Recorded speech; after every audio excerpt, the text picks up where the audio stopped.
हाय मित्रांनो, मी तुमची लोणेरेची ब्लॉगर. बघा, इथं आमच्या नवऱ्याचं बड्डे होतं, मग उशीर झालं होतं. मग काय गावात सगळं ही जेवण मागवत होते म्हणून सगळं देवळाकडेच नेलं त्यांना जेवायला. बघा, आमच्या नवऱ्याच्या बड्डे तरी बी त्यांना जेवायला दिलं आम्ही देवळापाशी.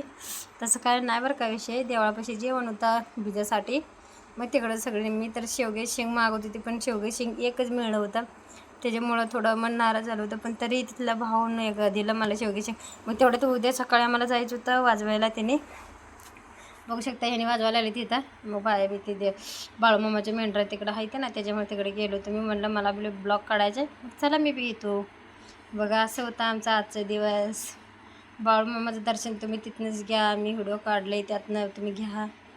मग तुम्ही कसं काय तेवढं सांगा मला, कसं आहे, बरं आहे का नाही. बघू शकता आमचं असं होतं आजचा एक दिवस. बघा वातावरण कशी आहे तिकडं. मग ह्याने बी म्हणत होतं ना सारखी चल चल म्हणून, मग म्हणलं आज आले त्या टायमाला, मग जाऊया तर जाऊया चला म्हणलं. सगळं झालं होतं आमचं, अजून लई लांब चालत चालत जायचं. बारक्याला एकटीला नेलं होतं. मग ब्लॉग काढायला ती माणूस काढत होतं, ती बाई आमचं ती वाजवत होतं ना, त्याच्यामुळं माझी मी एकटीच काढली. मग त्याच्यामध्ये मी दिसले नाही, त्याच्यामुळं सॉरी बरं का.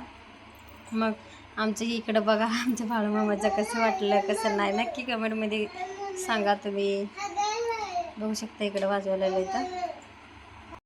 एवढं मी तुमच्यासाठी काढलेलं आहे. नक्की एखादा छान असं कमेंट टाका, म्हणजे मला बी बरं वाटते ना दादा. एवढं मी ह्यांचं मागं जाऊन तिथं व्हिडिओ काढून माझं एवढं लय ऊन होतं, त्याच्यामुळं माझा खरंच तुम्ही एक तर कमेंट टाका की चांगलं झालं म्हणून, म्हणजे अजून मनाला वाटेल की बाबा काढावं अजून व्हिडिओ. असं लय बाया बी होत्या बघा नाचायला आले तर.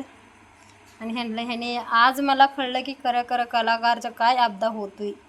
ह्यांचं गेले त्यांनी म्हटलं उशीर झालं, एवढं उशीर झालं, त्यांचं बोलणं खायला लागते का नाही. मग त्यावर गेलं थांबलंसुद्धा नव्हतं ह्याने. सारखी वाजवायला नाही म्हणजे 1-2-3 किलोमीटर तर चालत जाऊन वाजवले. तर म्हणून कलाकारला थोडं इज्जत द्यावं माणसानं माझ्याकडनं, एवढंच असं माझं मंत्र म्हणते बघा. म्हणजे माझा नवरा आहे असं नाही, सगळ्यांच्या कलाकारचं हीच असेल असं की बाबा असं बोलते ते लोक, उशीर झाला, असं झालं तसं झालं. मला खरंच आज लई राग आला होता की एक दादा म्हटला एवढं उशीर झाला आहे तुम्हाला काय फुकट वाजवायचं का, असं तसं काय म्हटलं वाटतं. मग मला एवढं सांगायचं बाबा, एखाद्या वेळेला लेट होतो, एखाद्या वेळेला लवकर जात असते ती माणसं, त्यातनं थोडं समजून घ्यायचं असते. कलाकारच्या मागं काय तर त्यांचं बी संस्कार वगैरे असतेच की नाही असं नाही. मग मी बोललेलं तुम्हाला खरंच मनाला म्हणजे लागला असलं तर नक्की सॉरी बरं का. म्हणजे माझ्या बोलण्याचे उद्देश असं नाही की एका कलाकारच्या मागं किती कष्ट असते, असं आयता पैसे मिळत नसते. त्याच्या कलाकारांना म्हणजे तेवढा वेळ वाजवायला लागते आणि तेवढा वेळ बोलणं खायला लागते त्यांचं, तेव्हा कुठं तर आम्हाला पैसे मिळते. तर मला माहिती नव्हतं की माझा नवरा एवढा असं वाजवतोय, असं जाऊन असं होतं आहे, असं मला खरंच वाटलं नव्हतं. मी आज जाऊन त्यांच्या मागं गेली होती म्हणून मला आज कळलं की बाबा असं सगळं लोकांकडनं बोलणं खायला लागते. एक मन म्हणते ही सगळं बंद करावं, पण बंद केलं आपलं पोट कशावर चालायचं. त्याच्यामुळं सांगते थोडं कलाकारला किंमत दे जावा. मग काही बघा, बाळूमामाच्या जवळ आलो होतो आम्ही दर्शन घ्यायसाठी, पण माणसं बी लय होतं हो काही. बाळूमामा आम्ही आलो बघा इकडं आलो होतं, थोडं बोलणं चुकलं तर माफ करा. अजून जास्त येत नाही मला हो का बाळूमामा दर्शन घ्या. किती भारी कुत्रं आणि लय होते तिथं. म्हणजे मेंढरा कुठं तरी गेलं म्हणजे कुत्रं पळून आणत होते. ते काय ब्लॉग काढलं नाही मी. बघू शकता तुम्ही, घ्या तिथनंच बाळूमामाचं दर्शन.